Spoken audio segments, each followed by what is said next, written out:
ಈಗ ಪ್ರತಿ ವರ್ಷದಂತೆ ನಮ್ಮ ಶಾಲೆಯಲ್ಲಿ ನಮ್ಮ ಪೂರ್ವ ಜಿಲ್ಲಾ ಪಂಚಾಯತ್ ನಮ್ಮ ಶಾಲಾ ಶಿಕ್ಷಣ ಇಲಾಖೆ ರಾಷ್ಟ್ರೀಯ ಹೆಸರು ಪಡೆ ಇಕೋ ಕ್ಲಬ್ ಮತ್ತು ನಮ್ಮದು NSS ರಾಷ್ಟ್ರೀಯ ಯೋಜನೆ ಮಂಗಳೂರು ಇಲ್ಲಿ ಕೊಡುತ್ತಿಲ್ಲ. ನಾವು ಈಗ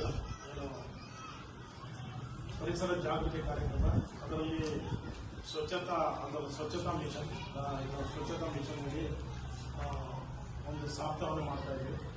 ಇದು ಸೆಪ್ಟೆಂಬರ್ 17ರಿಂದ ಅಕ್ಟೋಬರ್ 2ರವರೆಗೆ ನಡೀತದೆ.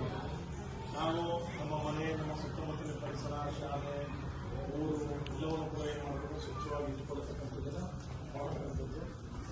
ಪ್ಲಾಸ್ಟಿಕ್ ಅನ್ನ ಸರಿಯಾಗಿ ವಿಲೇವಾರಿ ಮಾಡಬೇಕು, ಪರಿಸರದ ಹೆಸರಿನ ಕೆಲಸಗಳು ಇದೆಲ್ಲ ಮಾಡೋದು ಕೆಲಸ.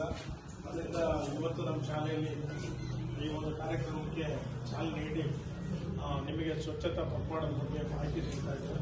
ನೀವೆಲ್ಲರೂ ಕೂಡ ಪರಿಸರ ಸ್ವಚ್ಛತೆ ತೊಡ್ಕೊಳ್ಬೇಕು, ಹೆಚ್ಚು ಗಿಡ ಮರಗಳನ್ನು ಹಸಿರುಗೊಳಿಸ್ತಕ್ಕಂಥ ಕೆಲಸ ಮಾಡಬೇಕು. ಆ ಮೂಲಕ ನಮ್ಮ ದೇಶದಲ್ಲಿ ಉತ್ತಮವಾದಂಥ ಸ್ವಚ್ಛ ಪರಿಸರವನ್ನು ಕಾಪಾಡಿಕೊಂಡು ಸ್ವಚ್ಛ ಆರೋಗ್ಯವನ್ನು ಕಾಪಾಡಲಿಕ್ಕೆ ನಾವೆಲ್ಲರೂ ಕೂಡ ಪಣ ತೊಡೋಣ. ಆ ಮೂಲಕ ನೀವೆಲ್ಲರೂ ಕೂಡ ಈ ದೇಶದ ಸ್ವಚ್ಛತೆಗೆ ಪಣ ತೊಡಬೇಕು ಅಂತ ನಾನು ಈ ಮೂಲಕ ಕೇಳ್ಕೊಳ್ತೀನಿ.